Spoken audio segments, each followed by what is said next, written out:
말씀을 듣기를 원합니다. 주님이 주시는 이 말씀을 받아 아버지여 한 주간 동안 우리가 살아갈 때 이 말씀에 순종함으로 다윗이 누리는 그 축복을 누릴 수 있도록 주님 기름 부어 주시옵소서. 들을 길 열어 주시옵소서. 감사하며 예수님 이름으로 기도합니다. 아멘. 네. 오늘 주일 설교는 지난주에 설교한 이 은혜의 논리를 계속해서 연속편이라고 생각하시면 되겠습니다. 뭐 한 가지 우화를 얘기하겠어요. 뭐 어떤 옛날 숲속에서 토끼 한 마리가 그냥 길을 한가하게 걷고 있었는데 갑자기 늑대가 나타났어요. 깜짝 놀라가지고 토끼가 나무 위로 뛰쳐 올라갔습니다. 근데 너무 두려워가지고 제발 목숨만 살려달라고 빌었어요. 그랬더니 늑대가 내가 퀴즈를 하나 낼 테니까 이거 맞추면 내가 살려줄게 약속을 했습니다. 그 내는 퀴즈가 뭐냐면 내가 너를 어떻게 할 거라고 생각하니? 이러는 거예요. 그러니까 토끼가 금세 대답했습니다. 아, 나를 잡아먹을 것 같아요. 맞춘 거죠. 지금 잡아먹으려고 나왔으니까. 그러니까 늑대가 갑자기 혼돈에 빠진 거예요. 자기가 퀴즈 맞히면 안 잡아먹겠다고 그랬으니까 약속을 지켜야 되는데 약속을 지켜서 봐주자니 배가 너무 고픈 거예요. 그런데 토끼 입장에서 보면 분명히 계약을 했고 이 계약에 자기가 이 말 싸움에서 이겼죠. 그랬으니까 약속대로 지켜줄 거라 생각하고 내려왔습니다. 나무에서. 그러니까 유유하게 당당하게 늑대가 보는 앞에서 길을 걸어갔어요. 근데 어떻게 됐을까요? 늑대가 뒤에서 와서 갑자기 목을 콱 물었어요. 그러니까 깜짝 놀라가지고 이거 계약 위반 아닙니까? 퀴즈 맞췄는데 그랬더니 너를 잡아먹고 안 잡아먹는 것은 내 맘이야. 그런 거죠. 이게 세상의 논리라는 것이죠. 힘의 논리, 강자의 논리. 이 강한 힘의 논리는 계약의 논리 같은 거 무시하는 것입니다.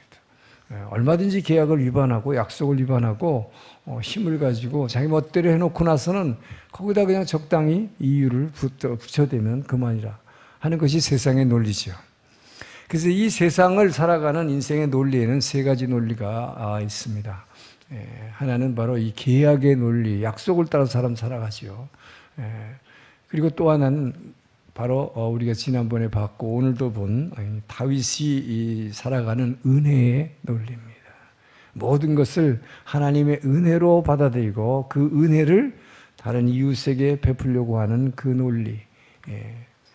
또 하나가 바로 힘의 논리죠. 이 세상은 바로 이 오만한 세상은 힘의 논리로 살아갑니다. 자, 그런데 오늘 본문에 나타난 본문을 보게 되면 오늘 본문에서는 두 가지 논리를 소개하고 있어요. 사람이 살아가는 방식이 다윗이 오늘도 은혜의 논리로의 방식으로 살아가는 다윗을 보여주고 또 한편에서 오늘 본문에서는 암몬의 새로 왕이 된 한운이라는 사람의 힘의 논리입니다. 자, 이 두 가지 논리로 살아간 그 방법의 결과가 어떻게 되는지 오늘 본문이 우리에게 보여주고 있습니다. 그래서 오늘 우리는 이 본문을 통해서 왜 크리스찬은 힘의 논리, 세상의 논리와는 반대되는 은혜의 논리로 살아가야 되는가.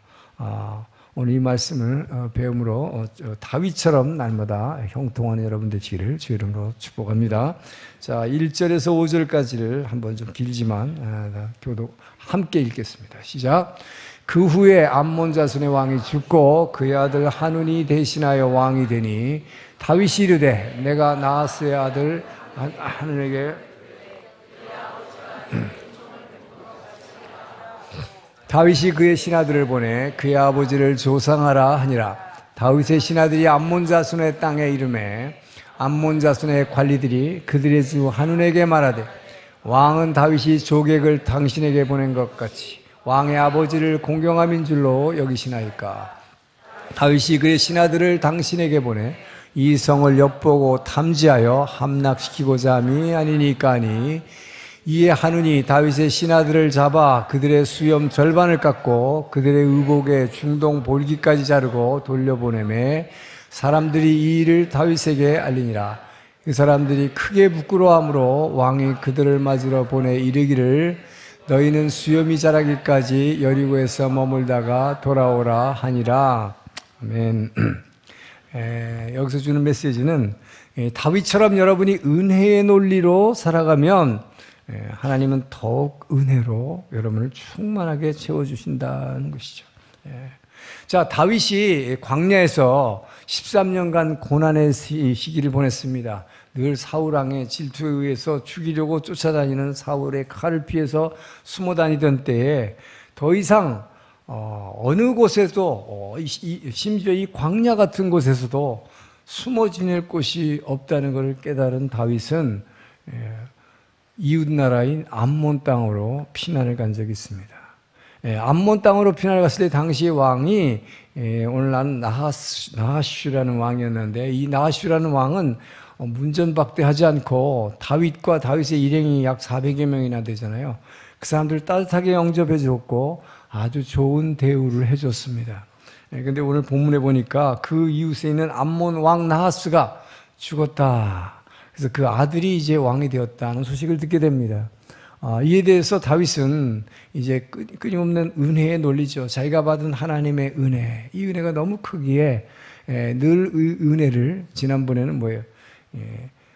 자기가 받은 이 은혜를 자기보다 힘들고 어려운 무비보셋이라는 이 사울 왕의 손주를 찾아내서 자기와 함께 궁중으로 불러서 식탁을 같이 했던, 이웃에게 늘 베풀고자 했던 이 다윗.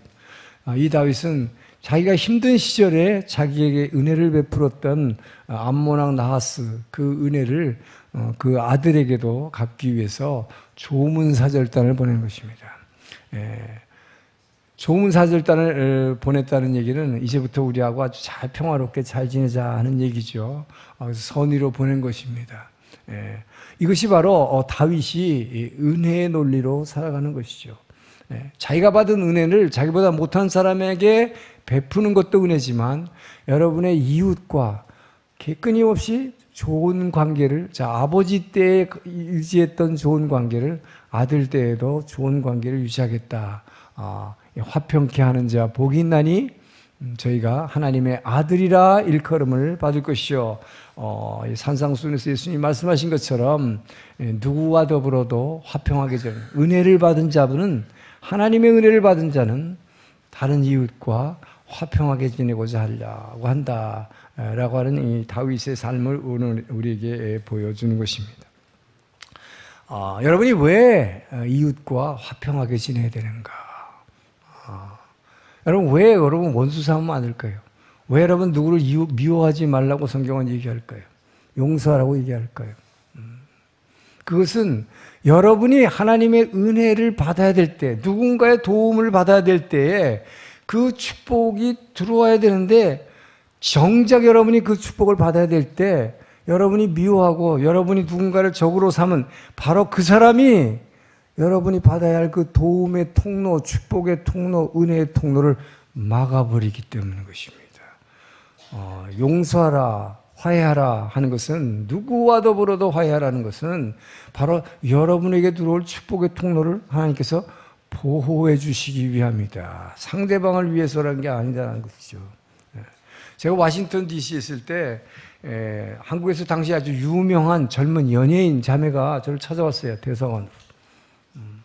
저는 아무 모르는 사람인데 어떻게 왔나 그랬더니, 당시 하영주 목사님이 워싱턴에 가면 문봉주 목사가 아니라 당시 문봉주 집사였는데 찾아가서 축복 기도를 받으라고 그랬다는 거예요. 근데 자기 남편이 의사인데 이제 아이가 어린데 소위 말하는 조기 영어 교육을 위해서 1년간 남편이 그 남편의 이 친구가 이 워싱턴에 있는 그 의과대학의 교수인데 같은 의사니까 친구라서 그 친구의 추천서를 받아가지고 이 교환교수 자격으로 1년간 미국에 체류하기 위해서 아이를 위해서 온 것입니다. 그런데 이제 해외 생활이 처음이고 아무것도 모르겠고 그 다음에 어떻게 될지 모르니까 뭐 두렵다 그러니까 아마 절 만나가지고 기도받으라고 그랬던 것 같아요. 그래서 기도해줘서 보냈는데 그러고 나서 1년이 지났어요. 1년이 거의 다 됐는데 또 찾아왔어요. 근데 굉장히 얼굴 표정이 안 좋아. 그래서 왜 그러냐고 그랬더니 실은 그 친구 덕분에 이제 남편 친구 덕분에 잘 이제 지냈는데 1년간 지내고 보니까 아이가 처음에 힘들어하다가 미국 생활이 너무 좋다고 친구도 생기고 영어도 좀 되고 그러니까 여기서 좀 더 살고 싶다고 그러더라는 거예요. 그래서 애가 워낙 보채니까 애 하나니까 그럼 우리가 1년을 더 체류하겠다. 그래서 학교에다 얘기했더니 그 과대학에서는 그 친구의 추천서가 없으면 비자를 연장해 줄 수 없다고. 근데 문제가 생겼다는 거예요. 그동안 잘 지내고 왔었는데 지난 여름에 어디 같이 함께 놀러 갔는데 그 친구가 그 친구의 별장을 빌려가지고 갔는데 그 친구의 친구가 또 막 엄청나게 비싼 선물까지 다 줘서 너무 환대를 해서 일주일간 놀고 왔다는 거예요. 그래서 잘 놀고 왔는데 그냥 한마디로 고맙다라고 얘기는 했는데 상대방 친구가 느끼기에는 내가 저렇게 큰 호의를 베풀어줬는데 이 친구네가 뭐 유명한 연예인이라고 그래서 그런지 뭐 별로 감사해하는 것 같지 않다. 그래서 관계가 약간 소원해졌는데 그 사소한 걸 계기로 해서 점점 서로의 프라이드를 막 이렇게 자랑하다 보니까 멀어졌다는 거예요. 그리고 이제는 완전히 적이 돼버렸대. 말도 안 한 지 6개월이 됐다는 거예요. 그런데 아이 때문에 비자 연장을 하려니까 학교 측에서는 그 교수의 추천서 없이는 비자 연장이 안 된다고, 돌아가라고. 그런데 자존심 때문에 거기 가서 뭐라고 얘기할 수도 없고 다시 부탁할 수도 없고 그래서 제게 도움을 청하기 위해서 찾아왔다는 거예요. 뭐 대사관에 공사면 뭐 어떻게 비자를 해줄 수 있는 줄 알고. 그래서 제가 그거는 아무도 도와줄 수 없습니다. 바로 그분 이외에는 아무도 도와줄 수 없다고. 그래서 그분에게 무조건 가서 잘못했다고 빌고 용서를 빌고 뭐 그렇게 대단한 죄를 진 것도 아닌데 화해하라고. 그런데 그 다음에 제가 어떻게 했는지 모르겠어요. 화해를 했으면 1년 더 있었을 것이고 끝까지 자존심을 그냥 지키려고 했다면 자기를 내려놓지 않았다면 아마 돌아갔겠죠. 자, 어쨌든 여러분 이렇게 축복은 자기가 받아야 할 축복을 막는 것이 바로 여러분이 바로 미워하는 사람, 여러분이 적으로 돌린 사람이 여러분에게 올 축복을 막는 것입니다. 전 여러분들이 그렇기 때문에 예수님이 가르쳐 주신 대로 모든 이들과 더불어 화평하기를 주의 이름으로 축원합니다. 이것이 은혜의 논리로 사는 다윗의 삶이에요. 그래서 다윗은 늘 가는 곳마다 승리를 얻었다. 하나님 축복을 받은 것이죠. 자, 그런데 암몬의 새 왕 하몬의 이야기가 오늘 본문에 또 등장합니다. 다윗은 이렇게 은혜의 논리로 그 이웃과 잘 지내려고 했는데 이 화평을 깬 사람이 있어요. 그 암몬 왕 새로 왕이 된 그 나하스의 아들 한운이라는 이 왕은 자기 신하들의 말만 들었습니다. 신하들의 말만 듣고 이게 다윗이 진짜 선으로 우리와 화평하기 위해서 조문사절단을 보낸 것이 아니라 저들은 정탐꾼입니다. 스파이들입니다. 저들에게 아주 심하게 해서 보내됩니다. 그래서 이 어리석은 한우는 그들에게 아주 창피를 수치를 줘서 돌려보내는데 어떻게 했느냐? 오늘 본문을 보니까 여러분 이 수염을 유대인들이 수염이 이 권위의 상징인데 이 수염을 반쪽만 남겨두고 반쪽만 싹 깎아버렸어요. 얼마나 보기 흉할까요? 이 수치를 주는 것이죠. 거기다가 이 유대인들은 이 겉옷 하나만 입습니다. 남자들은 겉옷 하나만. 그 당시에 속옷이라고 하는 것은 제사장들만 입게 돼 있어요. 속옷이라는 건 없어요. 그런데 이 겉옷을 어떻게 잘랐다면 뒤에서 이렇게 위에서 잘랐는데 엉덩이 볼기짝이 있는데 여기를 이 겉옷을 다 발까지 가리는 건데 여러분 엉덩이 중간에서 싹둑 잘라버리면 어떻게 될까요? 얼마나 창피할까요? 뒤에서도 그렇고 앞에서도 그렇고. 더군다나 이 사람들이 누굽니까? 조문사절단, 한 나라를 대표해서 이웃 나라의 조문사절단으로 갈 정도면 굉장히 고위 관리들입니다. 이렇게 수치를 줘서 보낸 거예요. 그런데 이 한운 왕이 왜 그렇게 했는가? 이는 하나님을 알지 못했기 때문에. 하나님은 가나안 정복 시절에 여호수아에게 명령을 했습니다. 절대로 암몬족, 이 암몬 부족을 가까이 가거든 절대로 쳐서는 안 된다. 신명기 2장 19절을 보게 됩니다. 읽습니다. 시작. 암몬족 속에 가까이 이르거든 그들을 괴롭히지 말고 그들과 다투지도 말라. 암몬족 속의 땅은 내가 네게 기업으로 주지 아니하리니. 정복하지 말라는 거죠. 자, 그는 우리의 왜 그래? 왜 여기가 나와요? 이는 내가 그것을 롯 자손에게 기업으로 주었습니다. 무슨 얘기예요? 이 암몬은 누구의 자손이에요? 아브라함의 조카 롯. 하나님이 아브라함의 조카 롯에게 기업으로 준 땅이 암몬이다 하는 것입니다. 그래서 그 땅은 절대로 쳐서는 안 된다. 이 약속을 만약에 알았다면 어떻게 했을까요? 이스라엘의 다윗은 절대로 암몬을 치지 않을 겁니다. 정탐할 필요도 없지요. 하나님의 말씀을 모르니까 오해를 한 것이고 결국은 뭐 신하들의 말만 믿고 어리석게 오해를 해서 이렇게 엄청난 짓을 하는 것이죠. 그 결과는 나중에 이 암몬은 아주 이스라엘 군에 의해서 완전히 황폐화됩니다. 이게 다음 주에 사무엘하 11장에 나오는데 결국 뭡니까?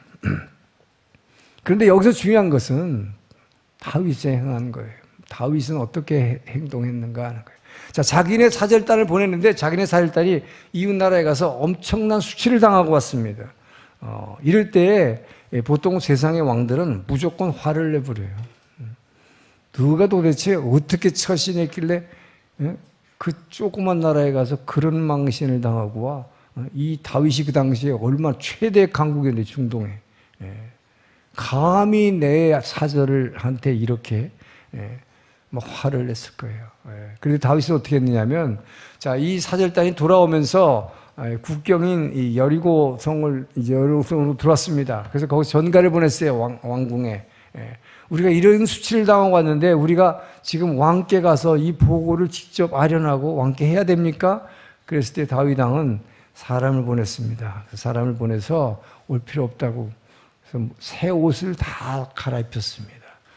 그리고 그들에게 수염이 자랄 때까지 이 유대인들에게서 수염은 굉장히 중요하기 때문에 이것이 자랄 때까지 그곳에 거처를 마련해 줬는데 그냥 혼자만 있는 게 아니라 이 수염이 이렇게 자라려면 굉장히 시간이 오래 걸려요.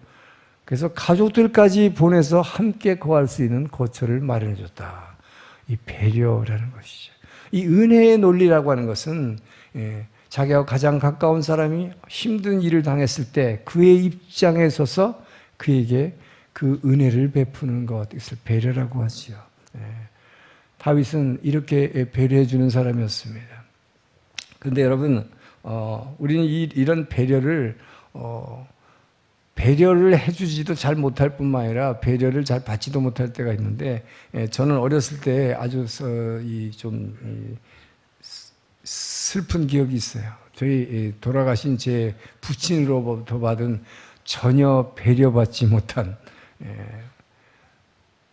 제가 여러분 지금 저를 보면 잘 모르겠지만 요 안경테 있는데 요 눈썹 있는데 여기에 한 5, 6cm 정도의 흉터가 남아 있어요. 지금도 이게 눈썹 때문에 안 보이는데, 그러니까 어렸을 때 제가 중학교 한 1, 2학년 때 같은데 이 전구공을 가지고 테니스공을 가지고 아이들하고 막 놀다가 공이 갑자기 군대 찝차가 하나 서 있었는데 그 밑으로 들어가서 어디 박혀버렸어요, 공이. 근데 아무도 안 들어가려고 그래. 그래서 제가 거기 쑥 들어갔는데 어디 박혔으니까 이렇게 기어 들어간 게 아니라 차 밑으로 이렇게 들어갔단 말이에요.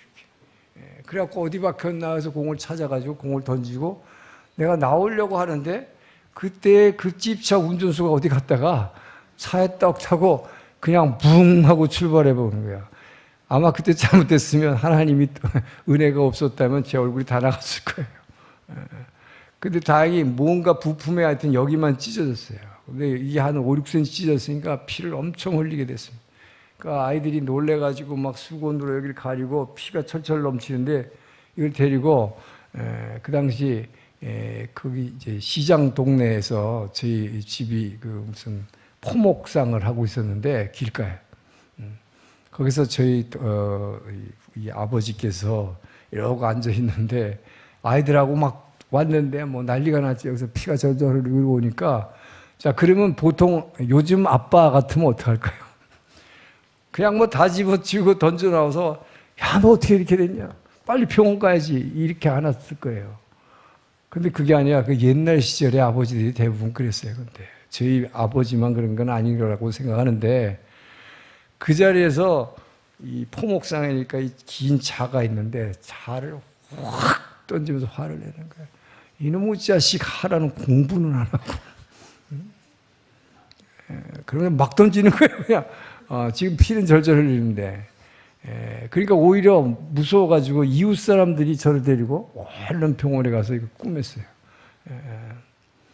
그때 제가 받은 상처는 우리 아버지는 나를 배려하지 않는구나. 내가 이렇게 힘들 때 나를 무시했다는 그 상처가 계속 있었어요. 그런데 그분이 또 이단에 빠져가지고 가출을 해서 제 어머니하고 집을 나가버리고 저희를 그냥 내버려버리고 그냥 나가버렸기 때문에 제 중학교 때 어릴 때인데 저희 누이하고 작은 누이하고 둘이 집을 버리고 나가버렸어요. 그래서 저는 내 아버지의 육신의 아버지의 사랑 같은 건 없다고 생각했어요. 저는 그래서 어렸을 때 이 사랑을 별로 받지 못하고 살았어요. 그런데 감사한 것은 저는 늘 전에부터 얘기했지만 어렸을 때부터 예수님이 내 안에 계시다고 생각하기 때문에 저는 그걸 잘 이겨냈었던 것 같아요. 그런데 이 큰 상처가 있었지만 제가 그렇게 삐뚤어지지 않았던 것은 그리고 그 주님께서 늘 내 안에 있다는 그 믿음이 있었기 때문인데 제가 감사한 것은 제가 그 하나님의 사랑을 그 진짜 아버지의 사랑을 나중에 알게 됐다는 것이죠. 제가 뉴질랜드에 있을 때 방언을 받게 되고 그때부터 주님이 되게 말씀하시기 시작했고 그래서 주님께서 나하고 함께 계시다는 거 그냥 어느 정도 알았지만 제가 가장 어려울 때가 어쩌냐면 그때 이후에 제가 뉴질랜드 대사를 하다가 이제 주미공사로 주미대사관으로 갔습니다. 근데 제가 뉴질랜드에 있을 때 3년간 있으면서 8개월 동안을 대사관은 수도 웰링턴에 있지만 교민들이 많이 모여서 오클랜드인데 주일마다 오후 2시에 비행기를 타고 오클랜드로 가가지고 8개월간 이 성경의 강의를 했어요. 그게 끝나고 나니까 또 남섬에서도 해달라고 그래서 또 8개월간을 크라이스트처치에 비행기를 타고 매주마다 가서 했어요. 그리고 나머지 8개월간은 수도인 웰링턴에서 강의를 했어요. 저는 끊임없이 그야말로 주를 위해서 일한다고 저는 최선을 다한 것이죠. 그리고 와싱턴에 와서도 또 와싱턴 중앙장로교에서 또 말씀을 전했고 그러면서 날마다 새벽을 깨우며 정말 주님 앞에 날마다 기도했는데 거의 임기가 끝나갈 무렵에 정권이 바뀌면서 본부에 소위 말하는 기수 파괴라는 그 당시 무슨 과거 공무원 관료 조직의 적폐를 청산한다 그래가지고 기수를 팍 내려가지고 제가 가야 할 보직에 저보다 3, 4기 아래 후배들 자리를 그러니까 중간에 있는 사람들은 보직이 다 날아가 버린 거예요. 국장 해야 될 사람도 국장들도 뭐 차관보도 뭐 다 그렇게 날아가 버린 거예요. 그러니까 무보직 상태로 귀국을 해야 되는데 그 당시에 참담함은 이루 말할 수가 없는 거죠. 그러나 생각해 보세요. 제가 뉴질랜드에 있으면서 대사하면서 3년 동안을 매일 그렇게 다니면서 말씀을 전했고 와싱턴에 와서도 하루도 빠짐없이 그때 눈이 왔어도 제가 목숨 걸고 새벽 기도를 갈 정도로 이렇게 기도했는데 그럼 내 아버지는 어디 계신가? 이런 생각을 하겠죠. 근데 저는 참으로 감사한 것은 그렇게 원망하진 않았어요, 하나님은. 그러나 참 참담하다라고 생각하고 있을 때 새벽에 기도하고 있을 때 주님께서 제게 환상을 보여주셨습니다. 그래서 저는 제 마음속에 제가 더 이상 할 수 없습니다. 더 이상 하기는 참 어려운 것 같습니다. 제가 말을 타고서 이렇게 가다가 지쳐가지고 있는데 그것도 앞에 큰 강물이 나타난 거예요. 그러니까 이 강물을 어떻게 헤쳐나갑니까? 갈 수가 없죠, 말 타고는. 그래서 그냥 말이 이렇게 주저앉아 버리더라고요. 그래서 제가 주님 더 이상 못하겠습니다. 그때 주님이 나타나신 거예요. 이 말에 날개가 달린 말이 있더라고요. 그걸 타고 제 앞에 나타났어. 그때 제게 말씀하신 것이 사랑하는 아들아, 내가 너를 얼마나 사랑하고 내가 너를 얼마나 자랑하는 줄 알아. 내가 지금까지 여기저기 다녔어. 말씀 전하고 있는 것을 볼 때마다 내가 너를 얼마나 기뻐했는지 너는 아느냐. 모세에게는 내가 바닷물을 열어줬고 여호수아에게는 흐르는 강물을 거꾸로 흐르게 했지만, 역류시켰지만, 내가 너는 이 강에 하늘을 나르게 하리라. 제가 막 통곡을 하면서 그 아버지의 그 배려에 처음으로 제 입장에 서서 저를 위로하시는 그 아버지의 사랑을 거기서 너무나 깊이 깨달았습니다. 얼마나 통곡했는지 몰라요. 그리고 그분의 말을 타고 제가 강 위를 날아갔어요. 그리고 서울에 들어왔는데 저는 보직이 없는 상태로 돌아왔지만 하나님께서는 제게 너무나 놀라운 영광을 주셨습니다. 그때 새벽경 크리스천을 쓰게 하셨고, 그것이 첫 초판이 5만 부가 팔리면서 두란노가 처음으로 영어 부르게 해서 제가 광화문에 있는 교보문고에서 그 달의 베스트셀러 일반 서적 전체를 포함해서 사인회를 가졌어요. 아버지의 배려, 하나님의 은혜라는 것은 기브 앤 테이크가 아니라는 걸 알았습니다. 제가 열심히 일했고 제가 열심히 기도했기 때문에가 아니라 제가 힘들어하니까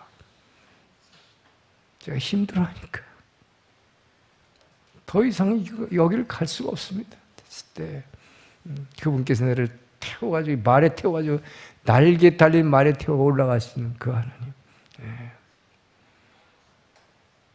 그런 은혜를 입고 나니까 결국 다른 이웃에게 모든 이들과 더불어 화평할 수밖에 없고, 그런 삶을 살려고 지금도 애쓰고 있고 그렇게 할 수밖에 없게 되는구나. 왜 다윗이 그런 삶을 살았을까? 그런 은혜를 입은 자만이, 그런 주님의 배려를 입은 자만이 그렇게 할 수 있다는 것을 깨닫게 됐습니다. 저는 여러분들이 정말 그분의 사랑을, 그 진짜 아버지의 사랑을 깨달아서 모든 이들과 더불어 화평하고 모든 이들에게 배려하는 여러분 되기를 주의 이름으로 축원합니다. 6절에서 8절 있습니다. 시작.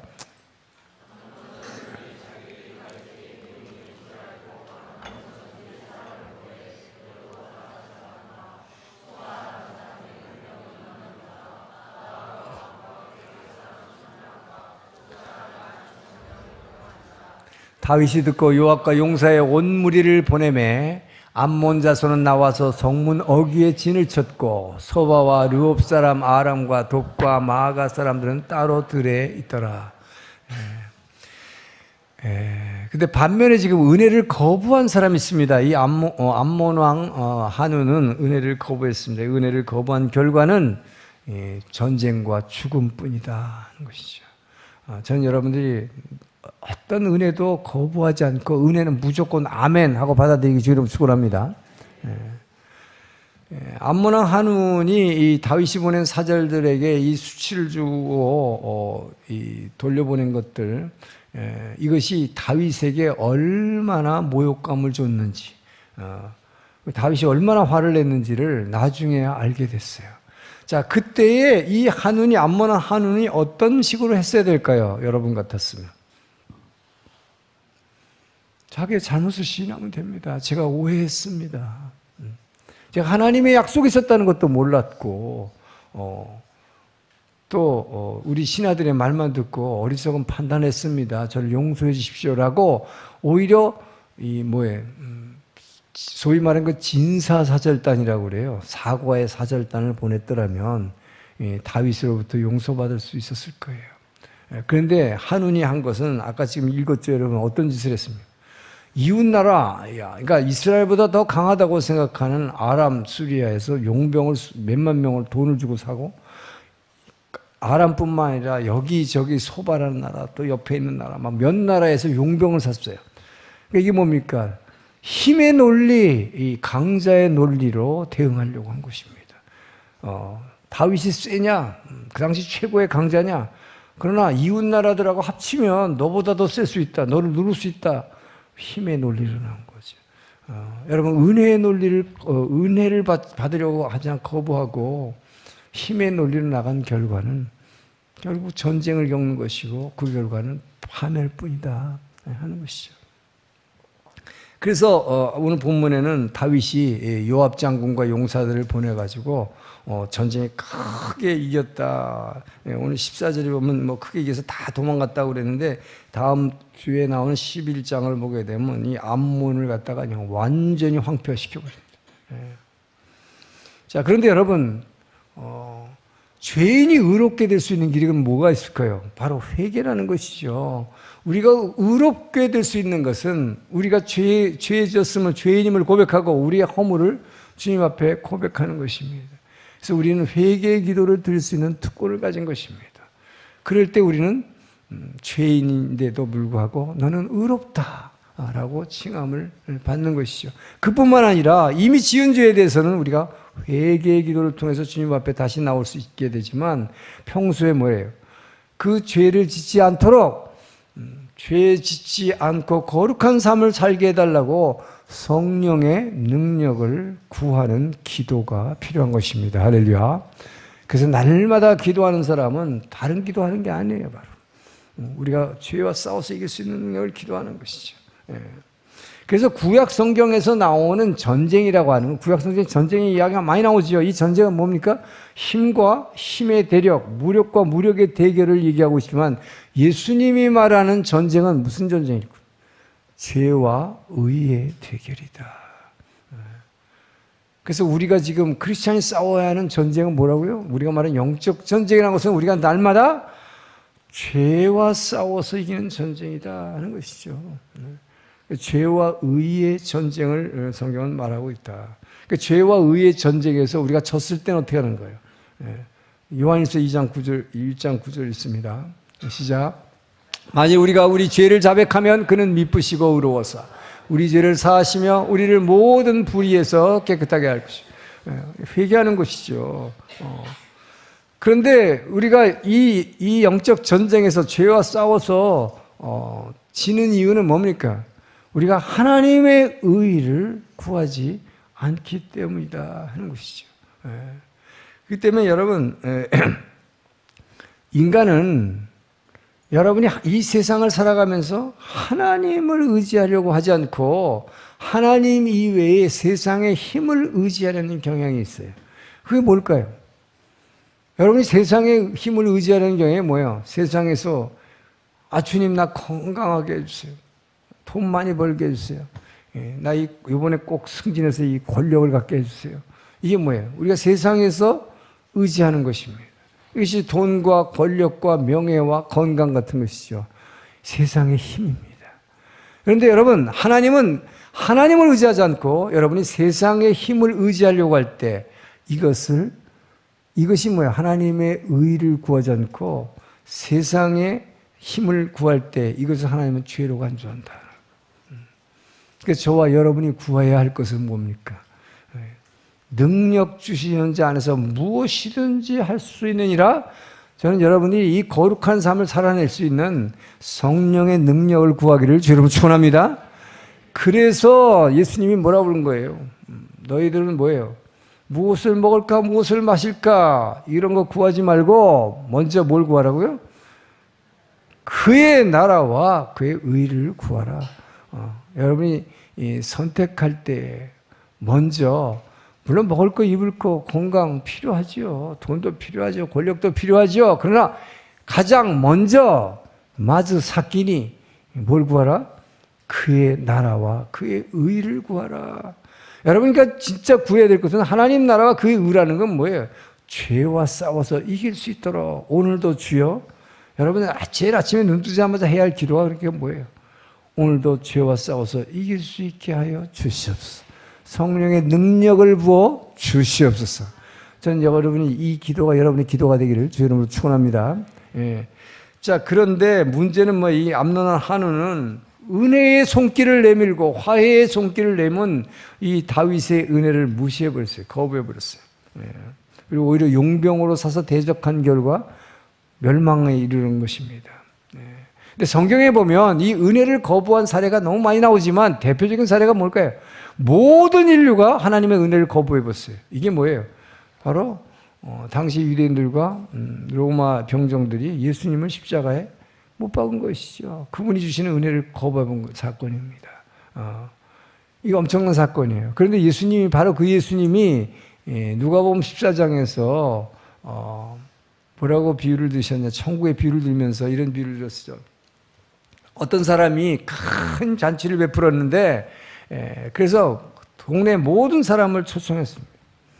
근데 초청받은 사람들이 하나같이 이 초청에 응하지 않았다, 이 은혜를 거부했다라고는 없어요. 어떤 사람은 근데 이유가 뭐냐, 나는 밭을 샀기 때문에 지금 농사 지으는데 바빠요. 나는 소를 샀기 때문에 이 소가 우리 얼마나 큰 재산이, 이 소를 돌봐야 되기 때문에 나는 그 연회 잔치에 갈 수가 없어요. 어떤 사람은 이제 내가 막 장가 들었어요. 나는 내 사랑이 더 중요하기 때문에 그 잔치에 들어갈 수가 없어요. 이게 뭡니까? 전부 세상에서 의지하는 것들입니다. 하나님의 의와 하나님 나라가 중요한 게 아니라 우리는 이 세상에서 먹고 사는 게 더 중요해. 돈이 더 중요해. 배우자가 더 중요해. 그래서 그 은혜를 거부했다라는 것이 나오죠. 그래서 여기서 이 비유에서 중요한 건 뭐냐? 이미 주인에게 초청받았던 이 사람들은 하나도 천국에 들어가지 못했다라는 것을 예수님이 말하고 있는 것입니다. 이미 초청받은 사람, 이 누굴까요? 이 당시 이스라엘 백성, 유대인들. 그들에게 바로 이 비유를 통해서 너희가 왜 천국에 들어가지 못한지를 얘기한 거예요. 이미 초청받았는데 너희들은 다 거부했다. 뭐 때문에 거부해? 왜 하나님의 은혜를 거부해요? 세상에서 먹고 사는 게 더 중요하기 때문에. 전 여러분들이 하나님 앞에 예배 드리는 것보다 세상에서 먹고 사는 것을 더 중시하지 않기를 주님 축원합니다. 그 하나님의 은혜를 가장 먼저 구하라. 그럴 때 여러분의 축복이 있는 거예요. 그리고 하나님의 은혜뿐만 아니라 저는 여러분이 누구든지 간에 여러분이 주변의 사람들이 여러분에게 은혜를 주려 할 때 그 은혜를 사양하지 않기를 축원합니다. 특별히 한국인들에게 문제가 많아요. 한국인은 옛날부터 내려오는 안 좋은 습관이 있다. 이 유교적 습관. 뭐예요? 남이 은혜를 베풀면 필요 없대. 아니에요. 괜찮아요. 뭐가 아니야. 속으로는 달라고 그러면서. 근데 그렇게 안 하면 안 될 것 같아가지고 체면이라는 게 자꾸 거부를 하는 거죠. 지금 저기 어디 가려고 그러는데요. 차가 필요하죠. 제 차를 쓰세요. 그러는데 지금 그 차를 쓰고 가면 얼마나 좋을까. 속으로는 그러면서 아니에요. 필요 없어요. 버스 타면 돼. 무슨 소리라고 했어요. 진짜는 얼마나 필요한데. 여러분, 누군가 은혜를 베풀면, 그리고 내가 필요할 때 돈을 빌려주겠다 하면 아멘, 감사합니다. 그럼 얼른 받으세요. 누군가가 밥 사주겠다 그러면 감사합니다. 얼른 가서 갖다 얻어 먹으세요. 그게 수치가 아니에요. 성경이 말하는 것은 은혜를 베풀면 은혜를 받으라. 그리고 달라면 주라. 주님은 말씀하신 가르치면 그거예요. 달라면 주라. 저는 지금까지도 제가 감사한 것은 제가 주님의 은혜를 받고 나니까 달라 그러면 제가 거부를 못해요. 그래서 집회 오라 그러면 거부를 못하고 누가 도와달라면 거부를 못하고 왜 주님께서 달라면 주라 그랬으니까. 왜 그렇게 하게 되느냐? 그 은혜를 체험했을 때 그렇게 하게 된다. 저는 여러분들이 그래서 절대로 이제 사양하지 않길 축원합니다. 그래서 정말 크리스찬의 삶은요, 누군가가 은혜를 베풀면 그냥 그대로 감사합니다 하고 받는 거예요. 그 감사하는 게 진짜 아름다운 거예요. 그래 놓고 어떻게 해요? 그 감사한 것을 그 사람에게 다시 돌려주게 되면 돼요, 나중에. 그리고 다른 사람에게 그 감사함을 돌려주면 돼. 이것이 은혜의 논리로 사는 삶이에요. 전 여러분들이 그 은혜의 삶을 살기를 주님 축원합니다. 자, 그리고 이뿐만 아니라 십자가의 은혜를 우리가 거부하는 것과 마찬가지로 또 하나 오늘날 교단에 있어서 많은 문제가 생기는 것은 이 성령의 은혜를 거부하는 것입니다. 근데 성경에 보면은 은혜의 성령을 욕되게 하는 자는 충만히 형벌을 받는다고 성경은 말합니다. 히브리 10장 29절 봅니다. 시작. 하물며 하나님의 아들을 짓밟고 자기를 거룩하게 한 언약의 피를 부정한 것으로 여기고 은혜의 성령을 욕되게 하는 자가 당연히 받을 형벌은 얼마나 더 무겁겠느냐 너희는 생각하라. 은혜의 성령을 욕되게 하는 자가 받을 형벌이 얼마나 큰가. 근데 놀랍게도 오늘날 교단에서 이 교단의 교리라는 이유로 성령의 역사를 자신들의 그 얄팍한 성경적 지식을 바탕으로 성령의 역사라는 것은 초대교회 당시에만 불같이 임했던 그 성령의 역사는 그 당시에만 있었던 것입니다. 오늘날은 그런 거 일어나지 않습니다. 이렇게 가르치는 교단 교회들이 많잖아요. 그래서 방언을 인정하지 않고 치유의 은사, 뭐 예언의 은사 이런 거 인정하지 않잖아요. 그런 거 없다고. 이렇게 말해 이런 은혜의 성령을 거부하면 지금 뭐라고 얘기했어요? 이것이 하나님의 아들을 짓밟는 것이다. 이것은 예수 그리스도를 짓밟는 것이다. 그리고 자기를 거룩하게 한 그 피를 뭐라고 부정한 것으로 여기는 것이라고 했어요. 그들이 받을 형벌이 얼마나 중한 줄 기억하라. 이거는 그 교단의 목사님들이 들어야 되는데요. 근데 정말 저는 여러분들이 그래서 여러분이 성령의 역사를, 성령의 은혜를 감사하고 그것을 사모하기를 주님 축원합니다. 그래서 성령을 체험을 못했으면 그냥 겸손하게 나는 체험 못했기 때문에 잘 모르겠습니다. 이렇게 얘기하면 돼요. 근데 그거를 굳이 그런 거 없다고 알지도 못하면서 있는데 자기가 체험 못한 것 뿐인데 그리고 아직도 성령을 체험하기를 원하는데 아직도 못했던 분들은 정말 하나님께서 어느 날 갑자기 막 그냥 폭발적으로 여러분의 가슴 속에서 이 생수의 강이 그냥 확 뻥 터질 정도로 만나 주실 것을 기대하시길 주 이름으로 축원합니다. 제가 그런 체험을 했기 때문에 전 여러분들에게 당연히 모든 사람이 그런 체험을 할 수 있다고 믿고 여러분에게 당부드립니다. 오늘 다윗의 은혜의 논리로 살아감으로 날마다 가는 곳마다 승리하시기를 주님 축원합니다. 기도하겠습니다. 좋으신 하나님 감사합니다.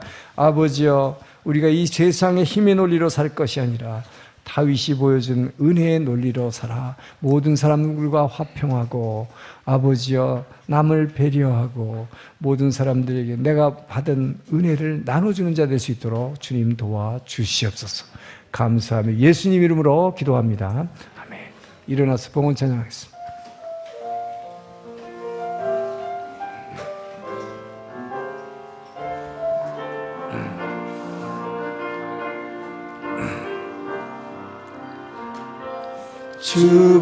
주보혈날 정결케 하고 주보혈날 자유케 하니 주 앞에 나 예배하느니 시간 나의 모든 것을 주께 드리네. 주의 손 날 위해 지키셨고 주의 발 날 위해 박히셨으니 이제는 내가 사는 것이 아니요 오직 주를 위해 사는 것이라. 주의 손에 나의 손을 포개고 또 주의 발에 나의 발을 포개어 주와 함께 죽고 또 주와 함께 살리라. 영원토록 주 위에 살리라. 주의 손에 나의 손을 포개고 또 주의 발에 나의 발을 포개어 주와 함께 죽고 또 주와 함께 살리라. 영원토록 주 위에 살리라. 주 위에 살리라.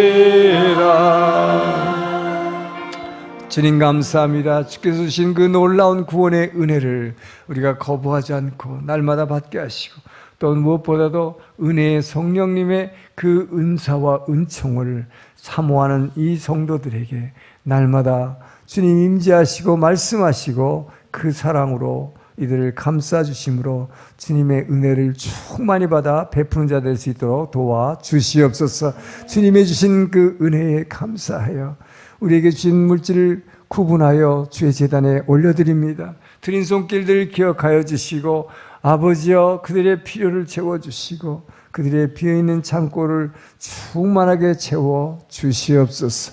마음의 아픔을 감싸주시고 위로해 주시고 육신의 질병도 고쳐주시는 주님을 믿음으로 아멘하게 도와 주시옵소서. 우리가 드린 이 헌금으로 아버지의 일본 열도가 변화되는 놀라운 축복의 은혜가 임할 수 있도록 도와주시옵소서. 이제는 우리를 사랑하시고 구원하신 예수 그리스도의 은혜와 아버지의 그 크신 사랑하심과 성령 하나님의 감동, 감화, 교제, 교통하심이 오늘의 말씀을 듣고 다윗처럼 이 세상의 힘의 논리가 아닌 은혜의 논리로 살아가리라 결단하며 한 주간을 시작하는 주의 백성들 머리 위에 이 주변에 은혜 받아야 할 많은 주민들 위에 모든 선교사님들 위에 이제로부터 영원토록 함께 하시기를 간절히 축원하옵나이다.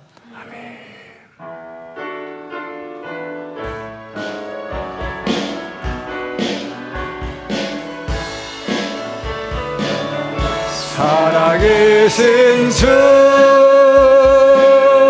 나의 참된 소망 걱정 근심 전혀 없네. 사랑의 주의 갈 길은 너니 내 모든 삶의 기쁨 늘 충만하네. 우리에게 은혜를 주신 주님께 감사와 영광의 박수.